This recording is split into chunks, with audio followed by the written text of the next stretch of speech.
நீங்கள் பார்த்து கொண்டிருப்பது உஸ்தாத் மதுரை முஜாஹித் மனம் கவரும் சொற்பொழிவு. இது மார்க்கம் மற்றும் இந்தியாவில் பாஜக எந்தெந்த மாநிலங்களெல்லாம் ஆட்சி அதிகாரத்தில் இருக்கிறதோ அந்த மாநிலத்தில் வரக்கூடிய குற்றவியல் வழக்குகள், சிவில் வழக்குகள், கிரிமினல் வழக்கு, சிவில் வழக்கு எந்த வழக்காக இருந்தாலும் அந்த பாஜக ஆளுகிற மாநிலத்தில் உள்ள நீதிமன்றங்கள், நீதித்துறைகள் எல்லாம் பாஜக அரசுக்கு ஆதரவாகவும் அந்த சங்பரிவார் கும்பல்களுக்கு ஆதரவாகவும் தான் அந்த வழக்குகள் கையாளப்படுகிறது, தீர்ப்புகளும் வழங்கப்படுகிறது. பல வழக்குகளில் நாம் பார்த்து வருகிறோம். சம்பந்தப்பட்ட முஸ்லிம்கள் சம்பந்தப்பட்ட வழக்குகள், நம்முடைய பள்ளிவாசல்கள் சம்பந்தப்பட்ட வழக்குகளில் நீதிமன்றங்கள் எப்படி நடந்து கொள்கிறது. பாஜக ஆட்சி அதிகாரத்தில் இல்லாத மற்ற மாநிலங்களில் உள்ள நிலைமை வேறு, பாஜக ஆளுகிற மாநிலங்களில் உள்ள நிலைமைகள் வேறு.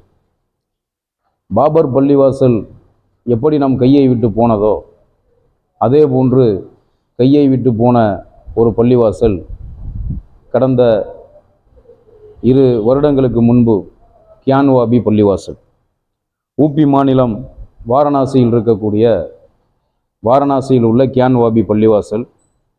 அந்த கியான்வாபி பள்ளிவாசல் இந்துக்களுடைய கோயில் இருந்த இடம், இந்துக்களுக்கு சொந்தமான இடம் என்று பொய்யாக வழக்கு போடப்பட்டு நீதிமன்றத்தால் முஸ்லிம்கள் தொழுவதற்கு, வாரணாசி நீதிமன்றம் முஸ்லிம்கள் தொழுவதற்கு தடை விதித்து இந்துக்கள் அந்த பள்ளிவாசல் வளாகத்திற்குள் சென்று வழிபடுவதற்கு இந்துக்களுக்கு அனுமதி வழங்கப்பட்டு, வழக்கு போட்டவர்களுக்கு அனுமதி வழங்கப்பட்டு முஸ்லிம்களுக்கு அனுமதி மறுக்கப்பட்டது.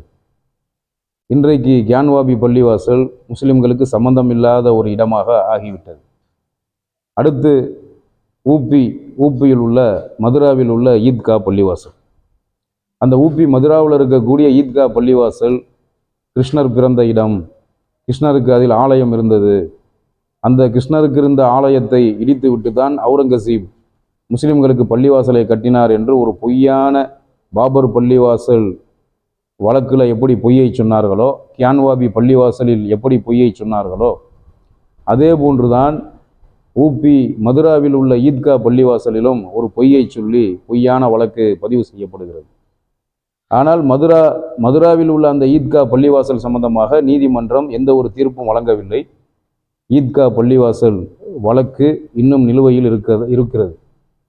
இன்று மத்திய பிரதேச மாநிலம் தார் நகரில் உள்ள கமால் மௌலா மஸ்ஜித் நம் கையை விட்டு சென்று விட்டது.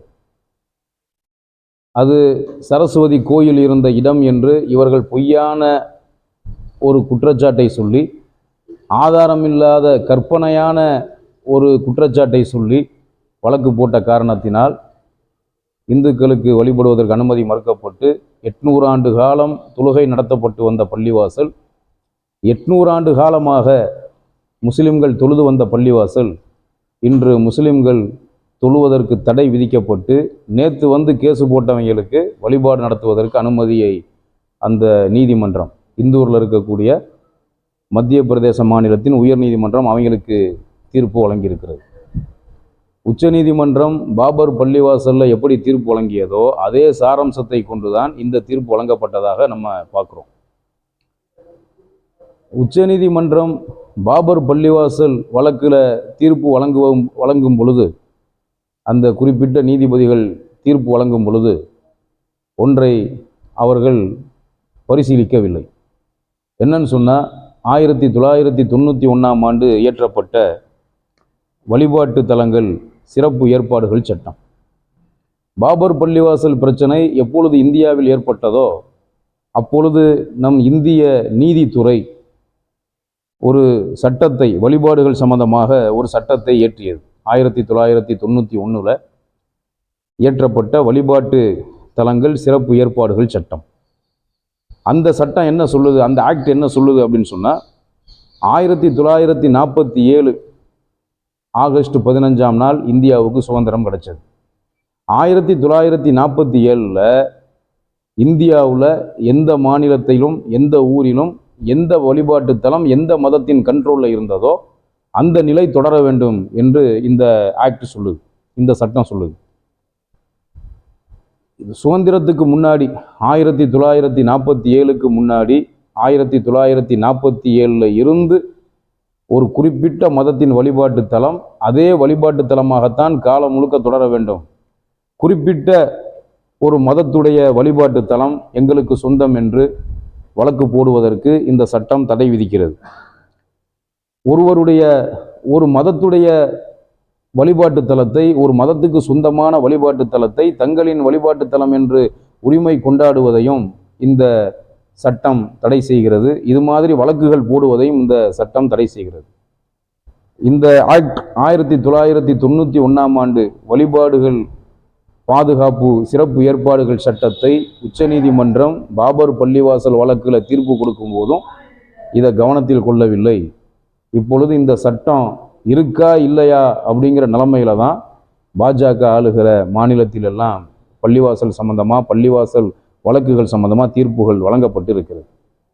ஒரு சில சகோதரர்கள் நம்மிடத்தில் கேட்கிறார்கள், நீதிபதிகள், சட்டம் படித்தவர்கள், நீதித்துறையில் இருக்கக்கூடிய வழக்கறிஞர்களிலிருந்து நீதிபதிகள் வரைக்கும் அனைவருமே சட்டம் படித்தவர்கள், சட்டம் படித்து நீதிபதிகளாக அந்த பொறுப்பில் வந்து உட்காரக்கூடியவர்களுக்கு, நீதிபதி என்ற அந்த பொறுப்பு வகிக்கக்கூடியவர்களுக்கு உண்மை தெரியத்தானே செய்யும். ஏன் ஆதாரத்தின் அடிப்படையில் அவர்கள் தீர்ப்பு வழங்க மாட்டேங்கிறார்கள்? சட்டப்படி, நீதியின்படி ஏன் அவர்கள் தீர்ப்பு வழங்க மாட்டேங்கிறார்கள்?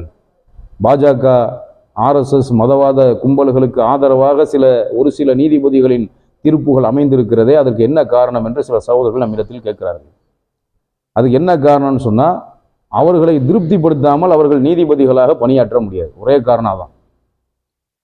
பாஜக ஆளுகிற மாநிலத்தில் முஸ்லிம்களுக்கும் பாஜகவுக்கும் ஒரு பிரச்சனை ஏற்பட்டு வழக்கு பதிவு செய்யப்படுதுன்னு சொன்னால், முஸ்லிம்கள் பக்கம் நியாயமே இருந்தால் கூட ஒரு நீதிபதி ஒரு வழக்கில் தீர்ப்பு சொல்கிறதா இருந்தால் நீதி மட்டும் இருந்தால் பத்தாது, நீதி இருக்க வேண்டும். ஒரு வழக்கில் நீதி இருக்க வேண்டும். நீதி இருப்பதற்கு ஆதாரம், சாட்சி இருக்க வேண்டும். அப்போ தகுந்த ஆதாரங்கள், தகுந்த சாட்சியங்கள் இருந்தும் கூட நீதி மறுக்கப்படும் விதத்தில் தீர்ப்பு வழங்கப்படுவதற்கு என்ன காரணம்னு சொன்னால், அப்படி தீர்ப்பு வழங்கப்பட்டால்தான் அவர்கள் மொத்தத்தில் ஓப்பனாக வெளிப்படையாக சொல்கிறதா இருந்தால், ஒரு நீதிபதி RSS பாஜகவுக்கு ஆதரவாக தீர்ப்பு வழங்கினா அவர் அந்த நீதிபதி பொறுப்பில் நீடிக்க முடியும். நீதிபதியிலிருந்து அவர் ஓய்வு பெற்றார், ரிட்டையர்ட் ஆகிட்டாருன்னு சொன்னால், ரிட்டையர்ட் ஆன பிறகு கூட பாஜக அரசு மனசு வச்சா அவருக்கு ஏதாவது பதவி பொறுப்புகள் வழங்கலாம். இந்த ஒரு காரணம் தானே தவிர வேற எந்த காரணம் இருக்க முடியாது. ஏதாவது ஒரு நீதிபதி, குறிப்பிட்ட எந்த நீதிபதியாவது மனசாட்சிக்கு பயந்து அவர் படித்த அந்த சட்டத்துக்கு கட்டுப்பட்டு, இந்திய நீதித்துறை சட்ட பரிபாலனங்களுக்கு கட்டுப்பட்டு சட்டப்படி தீர்ப்பு வழங்கினார்னு சொன்னால், அந்த நீதிபதிக்கு பல பிரச்சனைகளும் பல நெருக்கடிகளும் ஏற்படுகிறது. நீதிபதி லோயா அவருக்கு ஏற்பட்ட பிரச்சனை என்னன்னு நம்ம எல்லாருக்குமே தெரியும். அப்போ பாஜக RSS கும்பல்களுக்கு ஆதரவாக, அவர்களுக்கு சப்போர்ட்டாக நீதி வழங்கினா, தீர்ப்பு வழங்கினா தான் அந்த நீதிபதிக்கு மரியாதை கிடைக்கிது, செல்வாக்கு இருக்குது, அந்த நீதிபதி அந்த பணியில் தொடர முடியுது. ஒரு நீதிபதி சட்டத்தை முறையாக ஃபாலோ பண்ணி நீதியை நிலைநாட்டும் விஷயத்தில் செயல்பட்டாருன்னு சொன்னால் அவருக்கு பல நெருக்கடி ஏற்படும், அவர் மாற்றப்படுவார், அல்லது வேறு விதமான பிரச்சனைகள் அரசு மூலமாக அவருக்கு ஏற்படும். இதெல்லாம் கவனத்தில் வச்சு தான் அவங்க இந்த மாதிரி இருந்துக்கிறாங்க. அப்போ யார் நீதிபதியாக இருந்தாலும் பாஜக ஆளுகிற மாநிலத்தில் நீதிபதிகளே அவர்களின் பணிகளை சுதந்திரமாக செய்ய முடியாத அளவுக்கு அவர்கள் மிரட்டப்படுகிறார்கள், பல நெருக்கடிகளுக்கு ஆளாக்கப்படுகிறார்கள் என்பதை பல வழக்குகளில் நாம் பார்த்து வருகிறோம். நீதி கிடைக்காது என்று தெரிந்தும், நீதி கிடைக்காது என்று சரியாக புரிந்தும் அவர்கள்ட்ட நீதியை எதிர்பார்ப்பது ஒரு அறியாமைத்தனம். நீதியாளர்களுக்கெல்லாம் மிக பெரும் நீதியாளனான அல்லாஹ்விடத்தில் நாம் கையேந்த கடமைப்பட்டிருக்கிறோம். நம் மக்கள் இழந்த, மத்திய பிரதேச மாநிலம் தார் நகரத்தில் நம் மக்கள் இழந்த 800 ஆண்டு கால பழமையான பள்ளிவாசலான கமால் மௌலா அந்த பள்ளிவாசல் வழக்கு, அந்த பள்ளிவாசலுக்கு எதிராக யார் வழக்கு போட்டார்களோ அந்த வழக்கை எடுத்துக்கொண்ட உயர்நீதிமன்றம் அவர்களுக்கு சாதகமாக தீர்ப்பு வழங்கியது. இந்த அநீதிக்கு எதிராக படைத்த இறைவனான அல்லாஹ்விடத்திலே நாம் முறையிட வேண்டும், அவனிடத்தில் நாம் பொறுப்பு சாட்ட வேண்டும். இதை நாம் என்னதான் கண்டித்தாலும் எதிர்ப்பு தெரிவித்தாலும் இது பெருசாக ஒன்றும் நடக்க போகிறதில்லை.